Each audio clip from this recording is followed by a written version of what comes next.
भाइयों बहनों, मैं आज गुना मत क्षेत्र में आया हूं तब हम सब के लिए श्रद्धेय श्रीमंत राजमाता साहब को भी श्रद्धा पूर्वक प्रणाम कर कर मेरी बात की शुरुआत करना चाहूं। हम सब भारतीय जनता पार्टी के कार्यकर्ता जो मंच पर बैठे हैं, आज की भारतीय जनता पार्टी की कल्पना ही नहीं कर सकते अगर राजमाता साहब ने जनसंघ और भाजपा की नींव में बलिदान न दिया होता तो आज भाजपा यहां न पहुंच सकती। मैं राजमाता साहब को सम्मान के साथ प्रणाम कर कर मेरी बात की शुरुआत करना चाहता हूं। भाई और बहनों, मैं राजा साहब के लिए वोट मांगने आया हूं। ज्योतिरादित्य जी मेरे मित्र भी है, भाजपा के वरिष्ठ नेता भी है, मगर ज्योतिरादित्य को आप जिता के वक्त एक बात याद रखना, ज्योतिरादित्य को दिया हुआ एक एक वोट नरेंद्र मोदी को तीसरी बार प्रधानमंत्री बनाने वाला।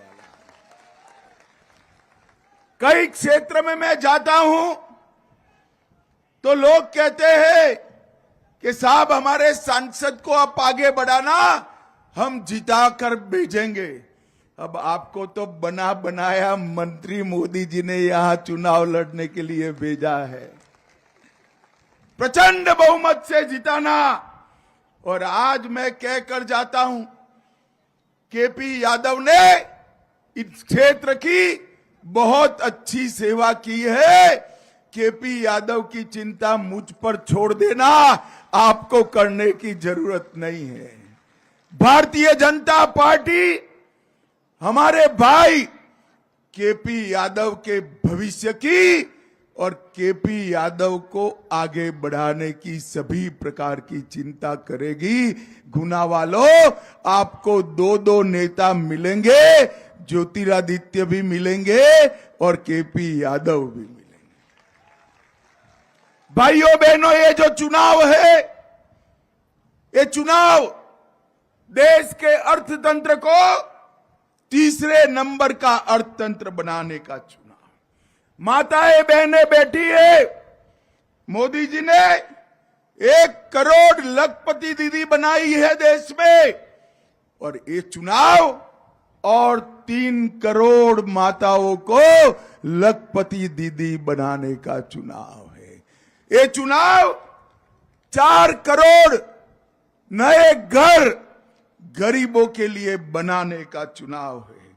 ये चुनाव 10 करोड़ लोगों को सोलार पैनल लगाकर बिजली के बिल से मुक्त कराने का चुनाव है। और ये चुनाव 11 करोड़ किसानों को 5 साल में 3 लाख करोड़ रुपया इनके बैंक अकाउंट में सीधा पहुंचाने का चुनाव है। भाई और बहनों, मोदी जी ने 10 साल में देश के करोड़ों गरीबों के लिए ढेर सारे काम किए, मगर मोदी जी ने कुछ ऐतिहासिक काम भी किए। मुझे बताओ गुना वालों, ये कश्मीर जो है हमारा है या नहीं है? अरे जोर से बोलो, है या नहीं है? ये खरगे साहब कहते हैं एमपी राजस्थान वाले, उनको कश्मीर से क्या लेन देन? अरे खरगे साहब, आप इस देश को नहीं जानते हो। गुना का बच्चा कश्मीर के लिए जान देने के लिए तैयार है, जान देने के लिए। भाई और बहनों, मुझे बताओ, कश्मीर से धारा 370 जानी चाहिए थी या नहीं जानी चाहिए थी? अरे जोर से बोलो, जानी चाहिए थी या नहीं जानी?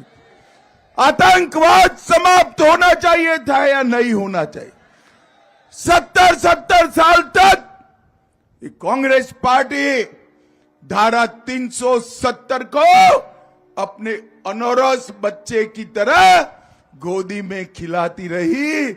मोदी जी ने 5 अगस्त 2019 को एक झटके में 370 को समाप्त कर दिया।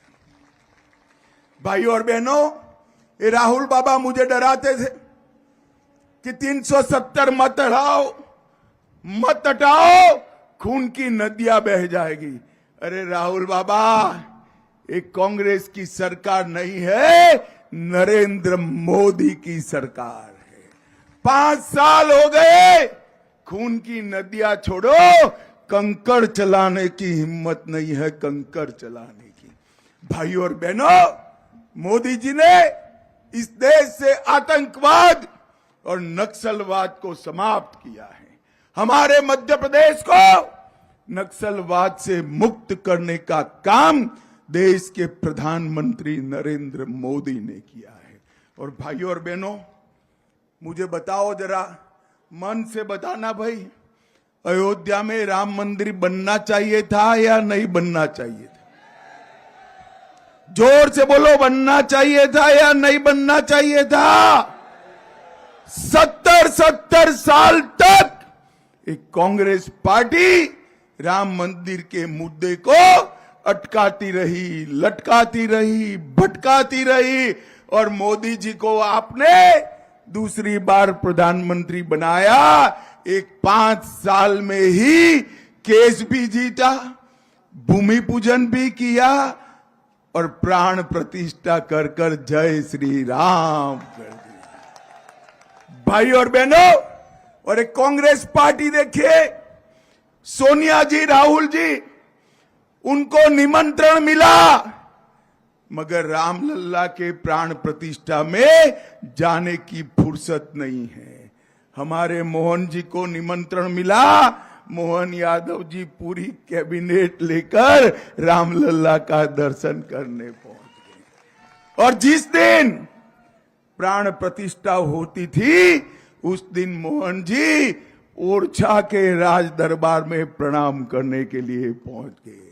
भाइयों और बहनों, एक कांग्रेस पार्टी, इनका घोषणा पत्र सुनिए, ध्यान से पढ़िएगा। उन्होंने कहा है हम पर्सनल लॉ को फिर से लागू करेंगे। मुझे बताओ भाइयों बहनों, पर्सनल लॉ से इनका क्या कहना है? मुस्लिम पर्सनल लॉ लाना चाहते हैं। ये देश में सरिया से देश चल सकता है क्या? जोर से बोलो, चल सकता है? ट्रिपल तलाक फिर से लाना है? अरे राहुल बाबा, आपको तुष्टीकरण के लिए जो करना है वो कर दो। मैं बताता हूं, जब तक भारतीय जनता पार्टी है, हम पर्सनल लॉ को नहीं आने देंगे। ये देश यूसीसी से चलेगा, समान नागरिक संहिता से चलेगा। ये हमारा संविधान का स्पिरिट है। हमने उत्तराखंड में यूसीसी लाया है और हमारा ये वादा है, मोदी जी का गारंटी है, देश भर में हम यूसीसी को लागू करेंगे, देश भर में करेंगे। भाइयों और बहनों, मोदी जी ने नई संसद बनाई, मोदी जी ने कर्तव्य पथ बनाया और मोदी जी ने चंद्रमा के दक्षिण ध्रुव पर सारे संसार में पहली बार हमारे चंद्रयान को उतारकर शिव शक्ति पॉइंट बनाने का काम किया है। मोदी जी ने इस देश के विकास में सबसे पहली प्रायोरिटी एससी, एसटी, ओबीसी को दी। कांग्रेस पार्टी कहती है इस देश के संसाधन पर सबसे पहला अधिकार मुसलमानों का है, माइनॉरिटी का है। भाइयों और बहनों, कांग्रेस की मंशा हम नहीं बढ़ाने देंगे। मैं आज गुना की धरती पर कह कर जाता हूं, इस देश के संसाधन पर सबसे पहला हक गरीब का है, दलित का है, ओबीसी का है और हमारे आदिवासी भाइयों का है। इसको कोई झुठला नहीं सकता। ये कांग्रेस पार्टी ओबीसी विरोधी पार्टी रही। काका साहेब कलेलकर कमीशन का रिपोर्ट सालों तक दबाकर रखा, मंडल कमीशन का रिपोर्ट सालों तक दबाकर रखा, केंद्र की संस्थाओं में ओबीसी को रिजर्वेशन नहीं दिया, ओबीसी आयोग नहीं बनाया, मोदी जी ने किया। नीट की परीक्षाओं में, मेडिकल के दाखलों में और बाकी सारे केंद्रीय संस्थानों में 27% आरक्षण ओबीसी को देने का काम नरेंद्र मोदी जी ने किया है। भाई और बहनों, सिंधिया महाराज यहां से भारतीय जनता पार्टी के प्रत्याशी है। हम सब में विकास में सबसे समर्पित अगर कोई व्यक्ति है तो गुना वालों, आपका ये महाराज विकास को सबसे ज्यादा समर्पित है। सिंधिया परिवार ने इस क्षेत्र का जतन अपने बच्चों से ज्यादा लालन पालन के साथ किया है। भारतीय जनता पार्टी की और केंद्र की, मध्य प्रदेश सरकार ने और मोदी जी की सरकार ने 260 करोड़ के खर्चे से नेशनल हाईवे कुरवाई मुंगावली चंदेरी का निर्माण किया। 112 करोड़ गुना में नगर पालिका में आवास योजना में लगाए, 45 करोड़ एयरपोर्ट बनाने में लगाए, 83 करोड़ स्वास्थ्य केंद्रों के लिए लगाए, 560 crore Chanderi micro irrigation project में लगाए, 90 crore Malhargarh micro irrigation project में लगाए और 100 करोड़ से 3000 हेक्टेयर ग्वालटोरिया मीडियम इरिगेशन प्रोजेक्ट को भी मंजूर करने का काम किया। भाई और बहनों, 90 करोड़ से 2800 hectare Panheti medium irrigation project बनाया। माधवराव सिंधिया सिंचाई योजना को 6 बाग बैराज निर्माण किया, 64,000 मिलियन घन मीटर जल का भंडारण किया।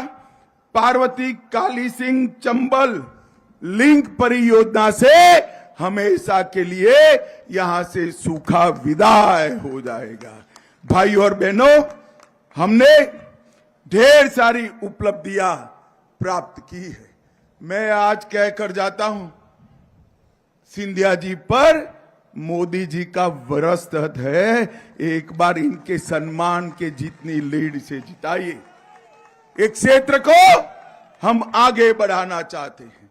भाई और बहनों, मुझे बताओ, राजा साहब को प्रचंड मार्जिन से जिताओगे क्या? जरा जोर से बोलो, जिताओगे? मोदी जी को तीसरी बार प्रधानमंत्री बनाओगे? मध्य प्रदेश की 29 सीटें जिताओगे? तो मेरे साथ दोनों हाथ उठाइए, उठाइए दोनों हाथ, विजय के संकल्प की मुट्ठी बींचिए और प्रचंड आवाज से बोलिए, भारत माता की, भारत माता की, वंदे वंदे, जय श्री राम, जय जय श्री राम।